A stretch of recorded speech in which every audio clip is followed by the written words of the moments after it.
হাইলাকান্দির মুসলমান খুব মনোযোগ দিয়ে, খুবই মনোযোগ দিয়ে কথাগুলি শুনে যাবেন। আমি কোরআন শরীফ থেকে দুটি কথা আপনাদেরকে শোনাবো। তাহলে আমাদের কাজ কি?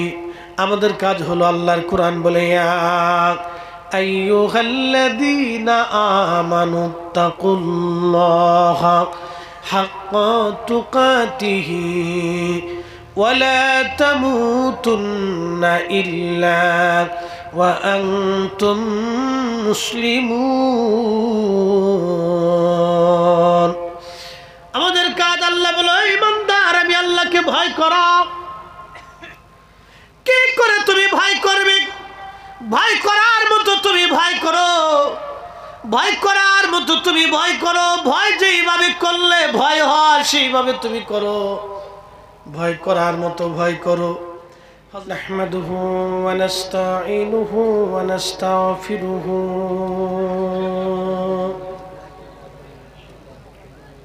ونعوذ بالله من شرور أنفسنا ومن سيئات أعمالنا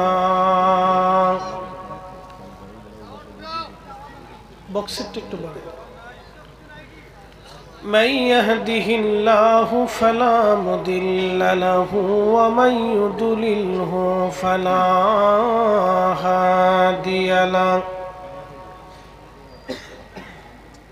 ونشهد أن لا إله إلا الله وحده لا شريك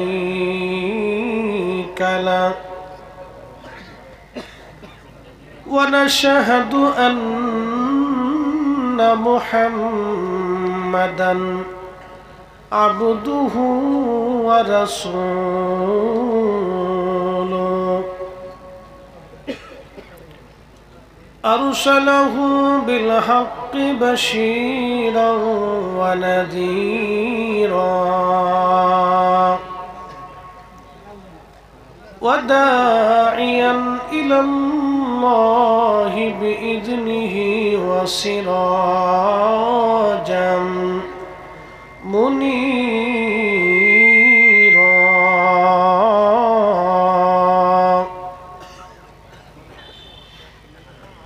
أما بعد فقد قال الله تعالى في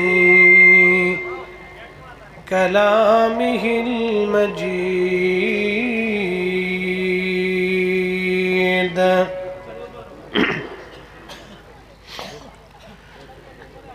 يا أيها الإنسان ما غرك بربك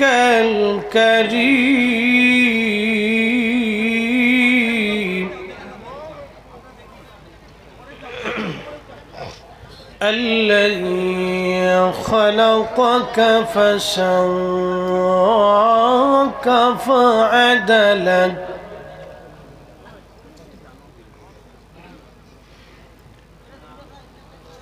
في أي سورة ما شاء ركبك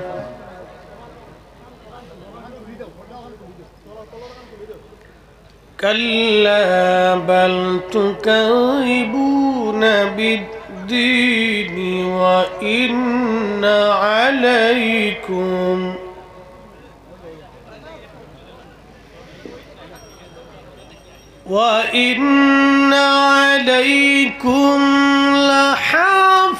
لحافظين كراما كاتبين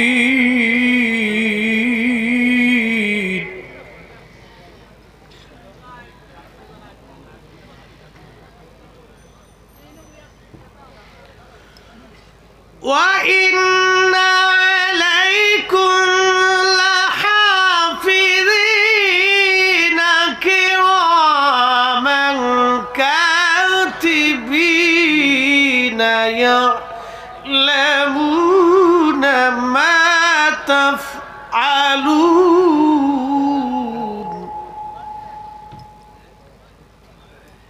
صدق الله المولانا العظيم وصدق رسوله النبي الحبيب الكريم وفي آيات أخرى في شان حبيبه إن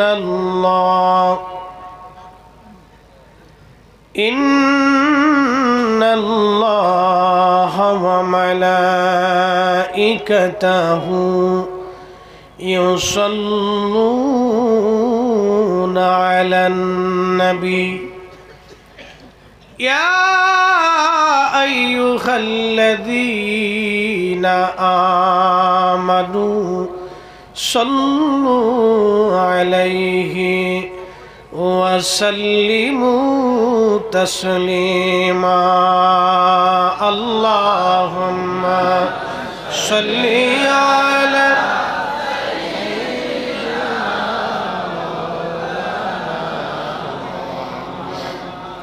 وعلى آل سيدنا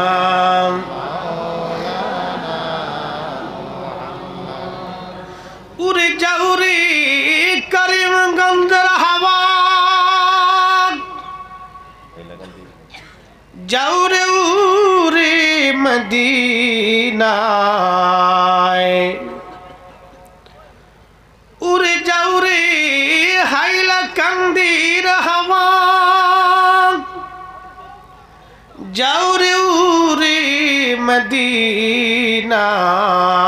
মদিনায় আমাদের দরুদ পৌঁছে দিও নূর নবীজির পাক রওজায় আল্লাহুম্মা মাশাআল্লাহ আল্লাহু আকবার আলা আলি সাইয়্যিদিনা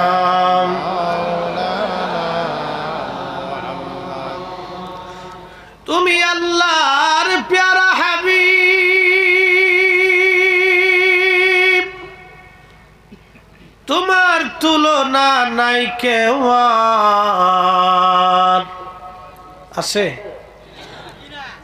জোরে বলেন নবীর তুলনায় কেউ আছে কখনো আর হবে কখনো কি ছিল তোমার মতো আকাশ ভ্রমণ করেনি কোন পয়গম্বর আল্লাহুম্মা মাশাআল্লাহ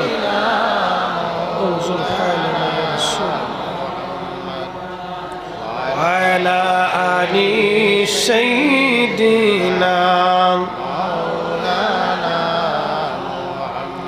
একটু জিকির করি লা ইলাহা ইল্লাল্লাহ লা ইলাহা ইল্লাল্লাহ লা ইলাহা ইল্লাল্লাহ লা ইলাহা ইল্লাল্লাহ হাসবি রব্বি জাল্লাল্লাহ মা ফি কলবি গায়রুল্লাহ আহা নূর মুহাম্মদ বলি নূর মুহাম্মদ করি লা ইলাহা ইল্লাল্লাহ লা ইলাহা ইল্লাল্লাহ লা ইলাহা ইল্লাল্লাহ লা ইলাহা ইল্লাল্লাহ মুহাম্মাদুর রাসূলুল্লাহ সাল্লাল্লাহু আলাইহি ওয়াসাল্লাম। পাইকান চন্দ্রপুর যুব সমাজের উদ্যোগে তৃতীয়তম বাৎসরিক বিয়েরাট ওয়াজ দর মাহফিল সদর সদর হজরত মৌলানা শাহ সফি মুসলিউদ্দিন সাহেব মাদ্দাজিল্লাহুল আলী নিমাই চন্দ্রপুরী রহমতুল্লাহ আলাইহি সাহেবজাদা, আজকে যিনি মুখ্য অতিথি দারুস সালাম হাফিজিয়া মাদ্রাসার সম্মানিত মুদাররিস হযরত মাওলানা ফখরুল ইসলাম সাহেব মাদ্দাজিল্লাহুল আলী, বিশেষ অতিথি হযরত মাওলানা ইমাদউদ্দিন সাহেব করিমগঞ্জ জাতুয়া মাদ্রাসা, আজকের প্রিয় সফর সঙ্গী বন্ধুবর ত্রিপুরা থেকে আগত হযরত মাওলানা ফরমান আলী রিজভী সাহেব মাদ্দাজিল্লাহুল আলী, হযরত মাওলানা কারি নজরুল ইসলাম সাহেব, হযরত মাওলানা আফজাল হোসেন সাহেব সহ সকল অতিথিবৃন্দ, আমন্ত্রিত অতিথি জনাব জাকির হোসেন লস্কর সাহেব, বিধায়ক হাইলাকান্দি সমষ্টি, আরজ গুজার সাকির আহমদ চৌধুরী এবং জিয়াউর রহমান মজুমদার ভাই থেকে শুরু করে সকল যুব সমাজের সদস্যবৃন্দ, এলাকার গণ্যমান্য ব্যক্তিবর্গ, সম্মানিত মুরব্বী, সকল স্তরের নবী প্রেমিক অলি প্রেমিক আমার ভাইরা, কলিজার টুকরো যুবক ভাইরা, পর্দানশীল আমার সম্মানিতা মা বোনেরা, সকলের প্রতি আন্তরিক অভিনন্দন এবং মোবারকবাদ, শুকুর এবং সুজুদ সেই মহান রব্বে করিমের শাহান শাহী দরবারে এলাহিতে, যিনি বহু মানুষের ভিড়ে হাইলাকান্দি এলাকার প্রত্যন্ত অঞ্চল থেকে আপনাকে, অন্যকে এবং ভিন্ন দেশ থেকে আমাকে আসার মতো সুযোগ করে দিয়েছেন। এই জন্য মহান প্রতিপালক আল্লাহ সুবহানাহু ওয়া তাআলার আলিশান শাহান শাহী দরবারে আমরা একসাথে সকলে আওয়াজ তুলে শুকর আদায় করে বলি আলহামদুলিল্লাহ। আরো শুকর গুজার করি সে আল্লাহর, যিনি 1,24,000 নবী রসুলগণের উম্মত না বানাইয়া সমস্ত নবীদের যিনি ইমাম, ইমামুল মুরসালিন, রাহমাতুল লিল আলামিন, সাইয়্যিদুল কাউনাইন ওয়াস সাকালাইন, হাউজে কাউসার ওয়ালা, মাকামে মাহমুদ ওয়ালা, আল্লাহর শ্রেষ্ঠতম পেয়ারা রসুলের উম্মত হিসেবে আল্লাহ মঞ্জুর করছেন। এই জন্যে আল্লাহ শাহান শাহী দরবার এলাহিতে আমরা একসাথে সকলে শুকরিয়া করে বলি আলহামদুলিল্লাহ। আমাদের পরিচয়, আমরা মুসলমান। মুসলমানের প্রথম কাজ হচ্ছে আসলামতু লিরাব্বিল আলামিন, নিজেকে আল্লাহর কুদরতি কদমে আত্মসমর্পণ করা, সারেন্ডার করা। এটা হচ্ছে মুসলমানের কাজ। আমরা মুসলিম, আল্লাহ আমাদেরকে ইমানের দৌলত দিয়েছেন, অনেক বড় দামি ইমানের দৌলত। বেলাল রাদিয়াল্লাহু আনহু তিনি একজন সাহাবী ছিলেন। শুধু সাহাবী না, কোনো লেখাপড়া ছিল না, শিক্ষা দীক্ষা ছিল না, তেমন কোনো অর্থ সম্পদ বিত্তশালী ছিলেন না, কোনো বংশীয় ছেলে না, তিনি শুধুমাত্র একজন গোলাম ছিলেন। কিন্তু এই গোলামি থেকে আল্লাহ এবং তার রসুলের প্রতি অগাধ ভালোবাসা, ইমানের দৌলতে আল্লাহ তাকে মদিনাতুন নবী, রসুল করিমের মসজিদ, ইসলামের প্রথম মুয়াজ্জিন, যেই মসজিদের ইমাম আমার রসুল, মুসল্লি ছিলেন সাহাবা আজমাইন, সেই মসজিদের মুয়াজ্জিন ছিলেন হযরতে বেলাল। শিক্ষা, দীক্ষা, সার্টিফিকেট, বংশ, অর্থ আর সৌন্দর্যের জোরে না, এই জোরটা ছিল রসুল্লাহর মহাব্বতের জন্যে, আল্লাহর গোলামির জন্যে। কথা বলেন ঠিক না বেঠে? প্রিয় হাইলাকান্দি, খুব মনোযোগ দিয়ে শুনবেন। সাহাবা আজমাইনের অধিকাংশ সাহাবীরা ছিলেন হত দরিদ্র, গরিব। গরিবরা রসুলকে মহাব্বত করত বেশি। সর্বপ্রথম কালেমার দৌলত যাদের নসিব হয়েছিল তারাও ছিল দরিদ্র, গরিব। সুমাইয়া রাদিয়াল্লাহু আনহার মতো দাসী, ইয়াসার রাদিয়াল্লাহু আনহুর মতো গরিব, হযরত আব্দুল্লাহ আম্মার রাদিয়াল্লাহু আনহুর মতো অসহায়, খাব্বাব রাদিয়াল্লাহু আনহুর মতো কামার, বেলাল রাদিয়াল্লাহু আনহুর মতো কৃতদাসেরা সেই দিন কালেমার দাওয়াত প্রথম গ্রহণ করেছিল। এই জন্য আল্লাহর কিয়ামতের মাঠে দুনিয়াতে অনেক বড় পয়সাওয়ালা ধনী ক্ষমতাশালী ব্যক্তিগণ কিয়ামতের হাসরের মাঠে আল্লাহর সামনে মাথা নত করে উলঙ্গ হয়ে থরথর করে কাঁপতে থাকবে। দুনিয়ার কিছু হত দরিদ্র গরিব মানুষ দুনিয়ার আদালতে, দুনিয়ার অফিসে, দুনিয়ার কাজে, সরকারি বেসরকারি দৌলতে তাদের কোনো 4 পয়সা মূল্য নাই, কিন্তু কিয়ামতের মাঠে তারা হবে অনেক সম্মানিত এবং মর্যাদাবান। আল্লাহর কোরআন বলতেছে, ইন্না আকরামাকুম ইনদাল্লাহি আতকাকুম, তিনি আল্লাহর কাছে সম্মানিত হবে যার অন্তরে তাকওয়া বেশি, আল্লাহর ভয় বেশি।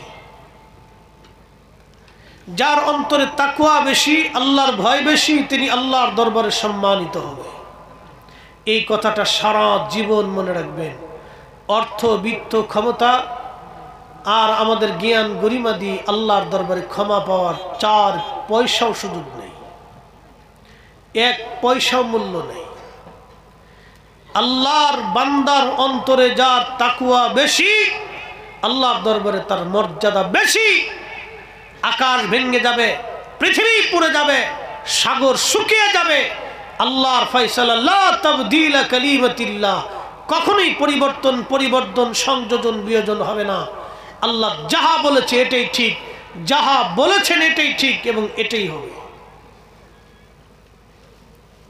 মোহতারাম উপস্থিতি, খুব মনোযোগ দেবেন। কঠিন হাসরের মাঠে অনেক ইজ্জতওয়ালা মানুষ সেই দিন আল্লাহর দরবারে অসহায় হয়ে দাঁড়িয়ে থাকবে। মার্কিন প্রেসিডেন্ট, রাশিয়ার প্রেসিডেন্ট, চীনের প্রেসিডেন্ট, পৃথিবীর বড় বড় প্রেসিডেন্টরা কিয়ামতের ময়দানে আল্লাহর সামনে অসহায় হয়ে পড়ে থাকবে, 4 পয়সাও দাম থাকবে না। এই পৃথিবীতে একসময় অনেক বড় বড় সাম্রাজ্যের অধিকারী ছিল। মুঘল সালতানাত, ঘুর বিভিন্ন রাজবংশরা এসেছিল।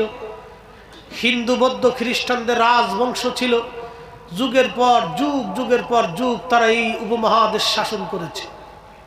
উসমানীয় সাম্রাজ্য, পার্সিয়ান সাম্রাজ্য, রোমান সাম্রাজ্য, চাইনিজ সাম্রাজ্য, চেঙ্গিস খানের সাম্রাজ্য, মঙ্গোলিয়ান সাম্রাজ্য, পৃথিবীতে রুশিয়ান সাম্রাজ্য, ফ্রান্সের সাম্রাজ্য, আর বহু ফাতিমীয়, আব্বাসী, উমাইয়া, বহু সাম্রাজ্য ইসলামে অন ইসলামে সারা পৃথিবীতে ছিল। কোটি কোটি মানুষ তারা মেরে ফেলেছে শুধু সাম্রাজ্য টিকানোর জন্য। তাদের দরজা পর্যন্ত পৌঁছাইতে শত শত গেট পার হতে হয়েছে। তাদেরকে পাহারা দিয়েছে লক্ষ লক্ষ সৈন্যরা। তাদের নিরাপত্তার জন্য নিয়োজিত থেকেছে কোটি কোটি লক্ষ লক্ষ মানুষেরা, যাদের নিরাপত্তার জন্য নিশ্চিন্ত একেবারে গোয়েন্দা, ডিবিসিআইডি যাই বলেন না কেন সব তাদের কাজে নিয়োজিত থাকতো। অনেক বড় বড় পাহারান এবং কমান্ডো সৈন্যরা তাদের পাহারায় নিয়োজিত থাকতো, তাদের জীবন যাতে কেউ কেড়ে নিতে না পারে।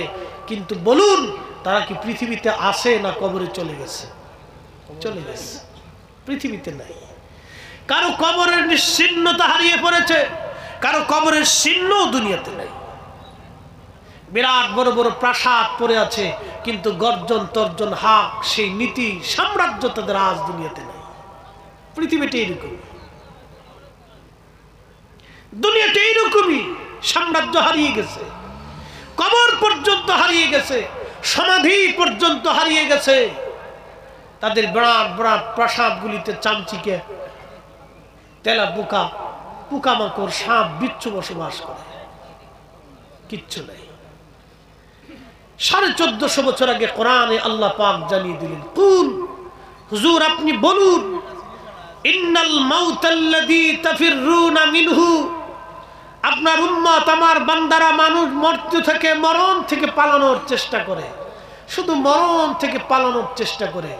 ফাইন্নাহু মুলাকিকুম, বলে দেন মরণ তার সাথে মুলাকাত করবে, পালিয়ে যেতে পারবে না, পালিয়ে যেতে পারবে না, পালিয়ে যেতে পারবে না। 1450 বছর আগে কোরআন বলেছে মৃত্যু থেকে সে পালাইতে পারবে না। তখনও ঠিক, এখনো ঠিক, আগামীতেও ঠিক, মরণ থেকে কেউ পালাইতে পারবে না। কথা বলেন ঠিক না বেঠিক? তাহলে বলেন কোরআন কি সত্য না মিথ্যা? জোরে বলতে হবে, আওয়াজ না দিলে হবে না। আমরা বাঙালি বক্তাদের সিস্টেম হলো আওয়াজ আসতে হবে মাঠ থেকে। কোরআনের কোনো কথা আজ পর্যন্ত মিথ্যা হয়েছে? আগামীতে হবে? কোনো সুযোগ আছে? কোনো সুযোগ নেই। আল্লাহু আকবার ওয়ালিল্লাহিল হামদু বিসমিল্লাহির রাহমানির রাহিম।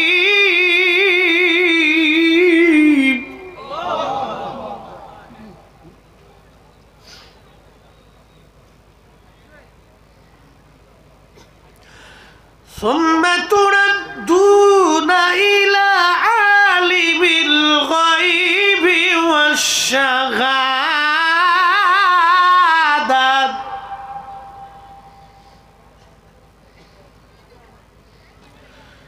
والشهادة فينبئكم بما كنتم تعملون.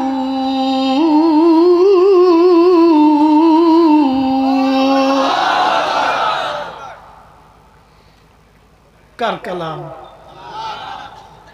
ثم تردون إلى عالم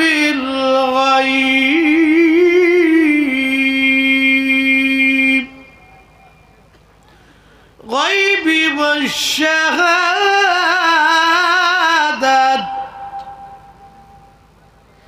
আল্লাহর কুরআন বলল, হে হাইলাকান্দির মুসলমান, আসামের মুসলমান, ভালো করে শুনে যাবেন। কুরআন বলল, তুমি এমন একজন মালিকের কাছে ফিরবা যিনি একমাত্র আল্লাহ। তিনি তোমার প্রকাশ্যও জানেন, গোপনেও জানেন। ফায়ুনাব্বিউকুম বিমা কুনতুম তা'মালুন।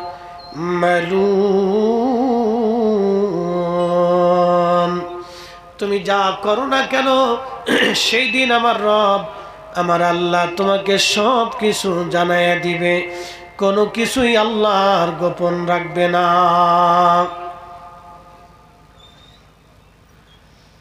হে আমার নবীর উম্মতেরা,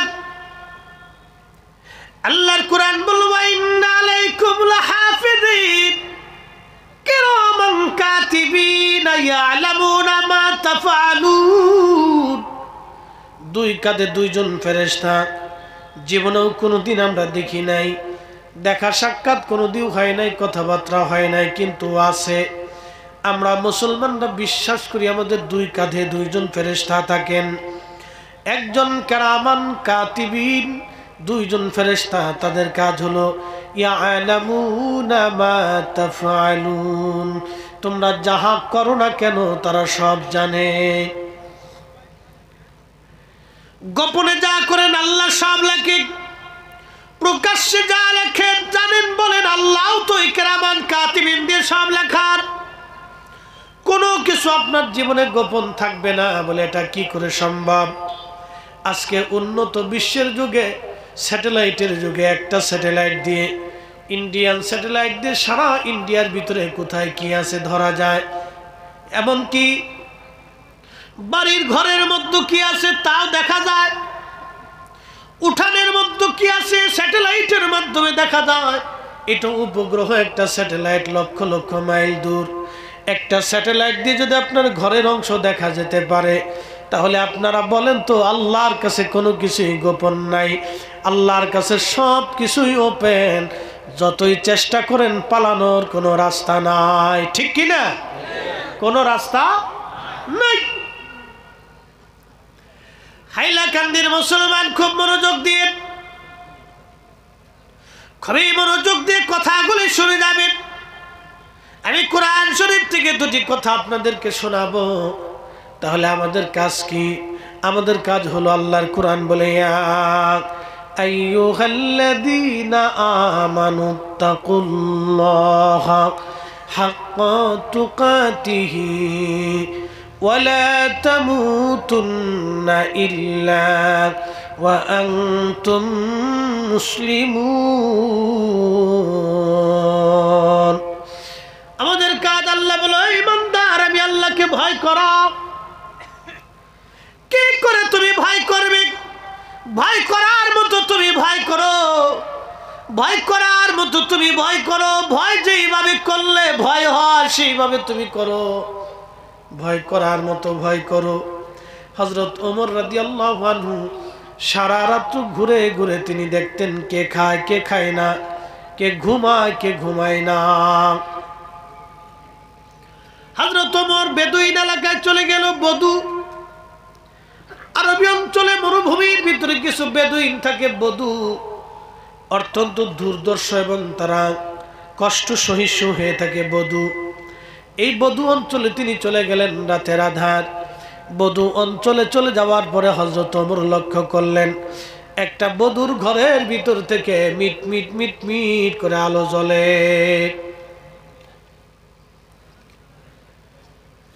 আগের যুগে রাজা বাচ্চারা ঘুরে ঘুরে দেখতেন কে খায় কে খায় না, কে ঘুমায় কে ঘুমায় না। এটা যারা নীতিবান রাজা ছিলেন তাদের চরিত্র ছিল এটা। আর যারা ক্ষমতা পিপাসু ছিল তারা এই প্রজাদের রক্ত চুষে খেত। তো খলিফাতুল মুসলিমিন হযরত ওমর রাতের আধারে ঘুরে ঘুরে ওই বদুর বাড়ির কাছে গেছে। আল্লাহকে কিভাবে ভয় করতে হয় একটু ভালো করে শুনে। তো বদুর বাড়ির কাছে যাবার পরে এই বদু এই ভিতর থেকে হযরত ওমর বদুর ঘরের পাশে একবারে এই আপনাদের আমাদের অঞ্চলে বলে বেড়া, এই বেড়ার পাশে ঘরের সাথে লাগাইয়া হযরত ওমর কান পেতে দাঁড়ায় রয়েছে। দেখি ভিতর থেকে কি শব্দ আসে, কি আসার বিষয়। হযরত ওমর রাদিয়াল্লাহু আনহু লক্ষ্য করলেন ভিতর থেকে এক মহিলা বলতেছে, মা দুধের সাথে পানি বেশি করে মিশাও। অ্যাটেনশন, মাহফিল কেন দিছেন, আমাদেরকে কেন আনছেন, উদ্দেশ্য কি? আমাদের দুইটা কথা শুনে যাতে মানুষ বাড়ি পর্যন্ত নিতে পারে, ইসলাম কি এটা যাতে মানুষ বুঝতে পারে। আসলে আমাদের ধর্মটা কত সুন্দর এটা মানুষের কাছে পৌঁছাইতে হবে। আমাদের এই ধর্মটা এত সুন্দর মানুষের কাছে পৌঁছাইতে হবে, এই সুন্দর ধর্মটা। সেই জন্য আপনারা অনেক দূর থেকে আমাদের মতো বক্তাদেরকে দাওয়াত করে নিয়ে আসেন যাতে আমরা বক্তব্য দিয়ে আপনাদেরকে বুঝাইতে পারি। কিন্তু বড় সমস্যা হলো কি জানেন, মানুষ ওয়াজ শুনে কিন্তু বাড়ি পর্যন্ত নেয় না।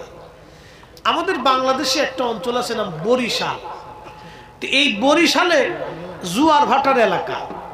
এই বরিশালে এই সন্ধ্যার সময় জোয়ার আসে নদীতে, আবার জোয়ার চলে, বিকেলবেলা জোয়ার চলে যায়, রাত দুপুরে আবার জোয়ার আসে, আবার দিন দুপুরে জোয়ার আসে। জোয়ার ভাটার এলাকা। দাদা নাতি দুইজনে ওয়াজ শুনতে গেছে। দাদা তো জীবনে বহু ওয়াজ শুনছে, নাতি জীবনে প্রথম গেছে দাদার সাথে। হুজুর ওয়াজ করছে, বাবারা গিরের উপরে কাপড় উঠাইলে, গিরে চিনি না আপনারা, এটা এই গিরের উপরে কাপড় উঠাইলে ফরস্তর হয় কবিরা গুনাহ। আমাদের দেশের অনেক মুসলিম যুবকরা হাফ প্যান্ট পরে রাস্তায় আড়ে। কি কথা কর না কেন? হাফ প্যান্ট পরে রাস্তায় হাঁটে। ও কি বুঝাইতে চায়? আরে গরু গাদাস এগুলোর তো কাপড় চোপড় নাই, ওরা ল্যাংটা হয়ে চলে। তুই মানুষ হয়ে কেন ল্যাংটা হয়ে চলবি? হ্যাঁ, শিল কুত্তা পশু পাখি প্রাণী, ওদের কাপড় চোপড় নাই, ওদের কোনো শরীয়ত নেই, ওদের কোনো ধর্ম নাই, ওরা একটা জীব, ও ল্যাংটা হয়ে চলে। তুমি মুসলমান হইয়া মানুষ হইয়া তুমি ল্যাংটা হয়ে চলো, কারণটা কি? তাহলে মানে বোঝা গেল তোমার মানুষত্ব একবার লো পর্যায়ে চলে গেছে, তুমি মানুষ হইতে পারো না। তুমি কি মানুষ বুঝাইতে চাও? আজকে আধুনিকতার ছোঁয়ায় মনে কিছু নিবেন না, মেয়েরা পুরুষের প্যান্ট পরা ধরছে, পুরুষের জাঙ্গিয়া, দুঃখিত, পুরুষের প্যান্ট আর পুরুষের শার্ট, পুরুষের গেঞ্জি মেয়েরা পরা ধরছে। আচ্ছা এত কিছু বাদ দিয়ে পুরুষের প্যান্ট তোরা নিলি কেন? তো প্যান্ট নিলি, গেঞ্জি নিলি, সবকিছু নিলি, তো জাঙ্গিটাও লয়ে যা। এই কি কথা কর না কেন? নারী তো নারীর সুরতে থাকবে, নারী কেন পুরুষের সুরতে আসবে? আগের যুগের হিন্দু ধর্মের অনেক সম্ভ্রান্ত পরিবারের সম্মানিত নারী যারা আছে তাদেরকে দেখতাম, তারাও পোশাক আশাক পরে খুব সুন্দর করে কাপড় চুপড় পরে তাদের অঙ্গ প্রত্যঙ্গ ঢেকে ঢুকে রাস্তায় চলতো। একটা শালীনতা ছিল, ভদ্রতা ছিল। এখনকার মেয়েরা কি শিখলো? সব পশ্চিমা সিস্টেম, সব প্যান্ট পরা ধরছে, কেউ হাফ প্যান্ট পরে, তো এমন সুস প্যান্ট ও আর ভাষায় প্রকাশ করার মতো না। লজ্জা শরম সব হারাই গেছে। কুত্তাও মাঝে মাঝে চিন্তা করে আল্লাহ কোন দুনিয়াতে আমারে পাঠাইছো। এই ঠিক আসতে বলেন কেন, জোরে বলেন। এগুলো আমরা তো মানুষ, আমরা কি? জোরে বলেন না, আমরা কি? আরো জোরে বলেন, আমরা কি? ধর্মের পরিচয় পরে আসে। সবার প্রথমে আমাদের পরিচয় আমরা মানুষ। মানুষ কি? পৃথিবীতে 4 লক্ষ প্রজাতির জীব আছে। বিজ্ঞানের গবেষণায় 4 লক্ষ প্রজাতির জীব, এছাড়া আরো জীব আছে। এটা বিজ্ঞানের গবেষণা তো চূড়ান্ত না, এর চেয়ে তো আরো জীব পৃথিবীতে আসে। আপনি সব জীবকে আলাদা করবেন আর মানুষকে আলাদা করবেন, মানুষের মতো হবে? একসাথে বলবেন, একসাথে বলবেন, হবে? এই মানুষকে আল্লাহ পৃথিবীতে কর্তৃত্ব করার জন্য পাঠিয়েছে। এজন্য মানুষ জাতি দুনিয়াতে পাঠানোর আগে বিরাট বড় ফেরেশতা মণ্ডলীর সামনে আল্লাহ প্রস্তাব দিয়েছিলেন, ইন্নী জাইলুন ফিল আরদি খলিফা, আমি পৃথিবীতে আমি আল্লাহর প্রতিনিধি পাঠাবো। ফেরেশতারা জবাব দিল, ক্বালু আল্লাহ আতাজআলু ফিহা মাইয়ুফসিদু ফিহা ওয়া ইয়াসফিকুদ দিমা, তুমি কি এমন জাতি দুনিয়াতে পাঠাবা ওরা যায় ফ্যাসাদ বাঁধাবে, অশান্তি করবে, বিশৃঙ্খলা করবে, দাঙ্গা হাঙ্গামা করবে, রক্তপাত করবে, খুন খারাপি করবে, জমি জমা দখল করবে, আরেকজনের বাড়িতে আগুন দিবে, আরেকজনের দোকানে আগুন দিবে, আরেকজনের গাড়িতে আগুন দিবে, আরেকজনকে মারতে যাবে, আরেকজনকে হত্যা করবে, তুমি কি জাতি দুনিয়াতে পাঠাবা? ফেরেশতাদের আপত্তি তো ঠিক, ফেরেশতাদের আপত্তি তো ঠিক। পৃথিবীর এমন কোন অঞ্চল নাই যে যেখানে ফ্যাসাদ না আছে, অশান্তি না আছে। অশান্তি কুত্তায় করে না, কুকুরে কুকুরে মারামারি হয়, জীবনে মার্ডার হতে দেখেন নাই। বিড়ালে বিড়ালে মারামারি হয়, কোনোদিন মার্ডার করতে দেখেন নাই। গরু গরু মারামারি করে, মার্ডার করতে দেখেন নাই। শিয়াল শিয়ালে মারামারি করে, মার্ডার দেখেন নাই। ছাগলে ছাগলে মারামারি করে, মার্ডার দেখেন নাই। হাতি হাতি মারামারি করে, মার্ডার দেখেন নাই। প্রত্যেক জাতের প্রাণী প্রাণী মারামারি হয়, কিন্তু মার্ডার হয় না। একমাত্র মানব জাতি নিজেরা নিজেদের মধ্যে মারামারি করে, রক্তপাত করে, খুন খারাপি করে, মার্ডার করে। কথা কোন ঠিক না বেঠিক? তাহলে আমরা মানুষই হতে পারি না। আল্লাহ যেই উদ্দেশ্য করে দুনিয়াতে পাঠাইলেন, এই উদ্দেশ্যে আমরা এখনো মানুষই হতে পারি না। ধর্মের পরিচয় পরে আসে না, আগে আমরা মানুষ, এই পরিচয়টা আসে।